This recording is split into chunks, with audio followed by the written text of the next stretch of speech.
Go ahead. So it turns out the lesion on the left vocal cord is much smaller than before. And it's also much more flexible. It's softening up. And as a result, when you make your voice, the airstream from your lungs pushes it above the edges of your vocal cords where the true voice comes from, and so your voice is pretty good. It will continue to improve. This lesion is still soft and gelatinous, which means it still has a good chance of dissolving away or involuting. We could continue to hammer away at it with prednisone, but prednisone is a pretty aggressive drug, and it's a hassle for people with diabetes. And at this point in time, I'd rather that we just be conservative and not do that.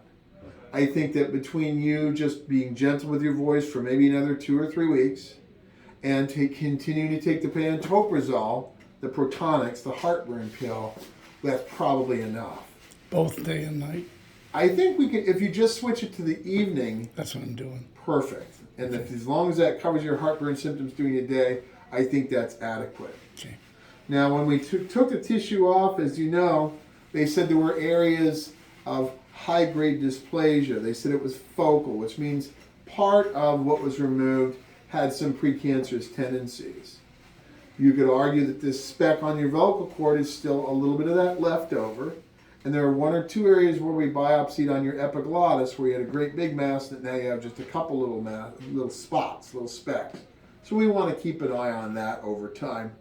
I want to allow everything to heal up for another month before I start deciding whether or not there's still some residual disease left and whether or not that needs to be aggressively surgically attacked or whether or not we can just kind of sit on that. And I'm going to sort of pick the brain of my laryngology colleague on that because this sort of thing happens all the time. Again, so you have some dysplasia, and dysplasia is the precursor to cancer, particularly high-grade dysplasia, but they also said it was focal high-grade dysplasia, which means not all of it was high-grade, just little spots. And the overwhelming likelihood is we removed the high-grade spots because those are the spots that stick out and look the weirdest and look the biggest and say, here I am, biopsy me. Does that make sense? Yeah. The little nips around the edges that if we missed any, if they were missed, were probably pretty mundane looking. I mean, the bad stuff, we're trained to look for and remove the bad stuff. Sure. So that's my thought process. I've written it down in short, and I was thinking maybe we can meet again in a month, see where we are with this, but it's looking good. Continue to avoid the vaping, please. The chewables don't seem to be causing any problems whatsoever. Okay. All right.